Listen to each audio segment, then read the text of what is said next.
Some odd stuff, but we got a lot of new stuff to take a look at. We're going to start by taking a look at this quiver. It's a back piece. A couple of weird hunter things. I don't know exactly what's going on.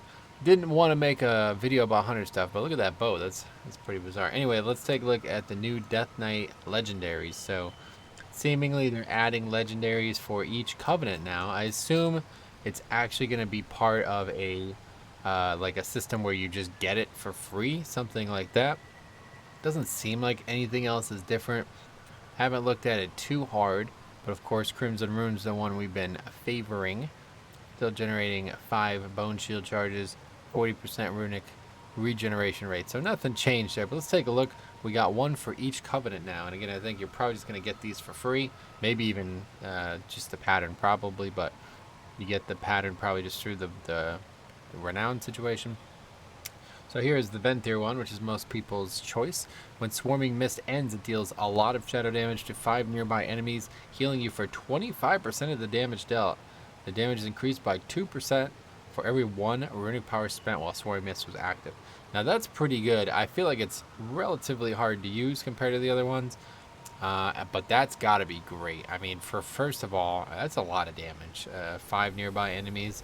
That could be really, really good. Like, I think that might be the best one, depending on how easy it is to get that stacking up.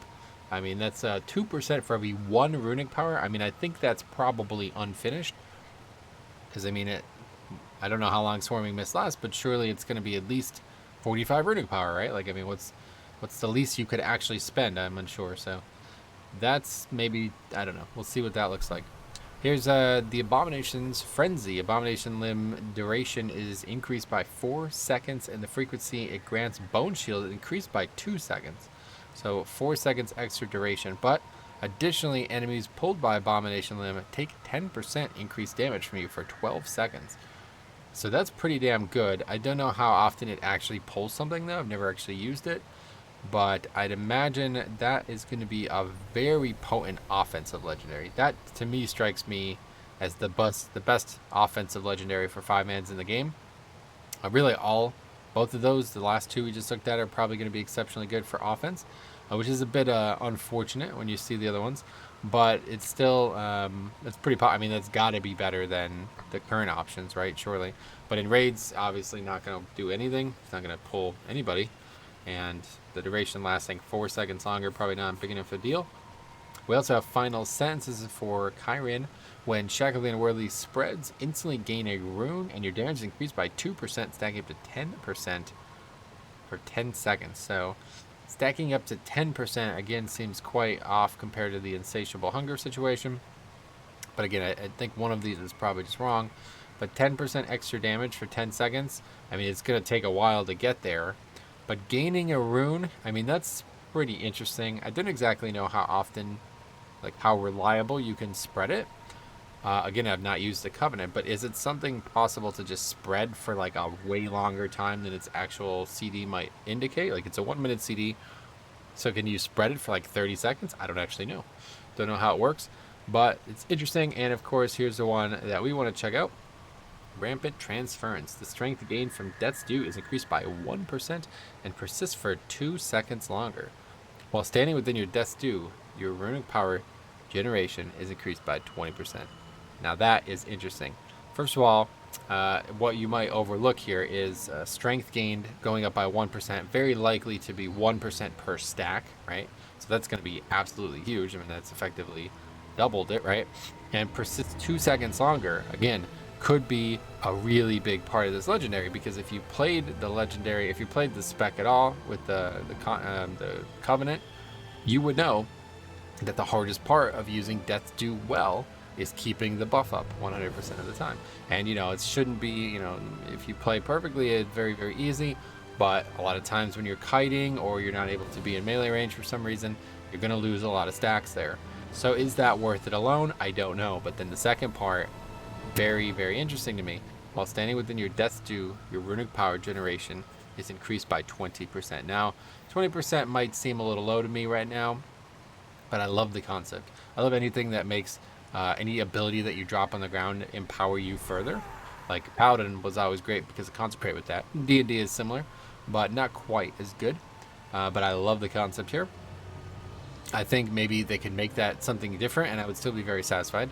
I would love it to just be rune generation, but yeah, runic power generation is interesting because, of course, you're probably always going to be standing in your death's due, provided that it doesn't, like, as long as it's not just when you drop it or something like that, as long as it's actually the entire duration of it, that's just free 20% more runic power. But do you need that is the question, and I don't know the answer to that right now. Obviously, with Heartbreaker and stuff like that, you're going to be generating a lot of runic power. I don't know how good that's going to be, but I love the concept. I hope that it'll be interesting. The problem is, it's kind of the same thing as Dancing Rune Weapon, right? As the Crimson Rune situation. So, I mean, sure, the strength gain from Death's Due, that's pretty big. That could be a big deal. I mean, that could be a very big deal, but they haven't changed that, so I don't know. But yeah, is it better than Crimson Rune? Love to hear your thoughts. Right now, out to lunch, we'll have to test it. But one other thing I just want to take a quick look at here. Just go through this really quick. New conduit stuff. So I don't know exactly what this means. It says enhanced. I don't know exactly what that means. It must be something to do with the new systems, but I'm unsure. But yeah, so you see they're actually up higher. So you know what? It makes me think that they're not going to do new conduit ranks or something, and that they're just going to stick with what they have, but they're going to allow us to enhance individual slots. So I don't know exactly. Maybe Wowhead has posted about this, but already 90% increase, 36 seconds. CD, I think it's like 32 second or 31 second or something like that. Lichborn 10.8%, which I think it's just another 1%. Meat Shield now 3.6%. I think it's 3.2. And then yeah, I mean, let's see. Don't know. We can't actually put them in right now, but yeah, I don't know. It's interesting. I have to see more about this. But it's some cool stuff here. When you critically strike, you gain 20% movement speed. May only occur once every 10 seconds. It's pretty interesting. When you fall below 50% health, though, you regain 20% of your health over 10 seconds and receive 5 additional % of healing from other spells and abilities. Oh, but it may only occur once every 60 seconds. That's pretty good. That is a very, very, very good one for Blood DK. Opens up another finesse socket too on Naya. So it's interesting. And then Bonded Hearts gaining a stack of redirected anima from the Grove Invigoration. Heals up to 5 nearby allies for 2% of their health. If any of the affected allies are of another covenant, redirected anima's mastery and maximum health effects are increased by 50%. So that's interesting. It's cool. It's got some flavor to it. Will it be good? Unsure, but it's got some flavor to it. Let's see. Dreamweaver. Entering Soul Shape slows enemies near your starting point by 50%. Okay, that sounds pretty good for kiting and, of course, necrotic weeks.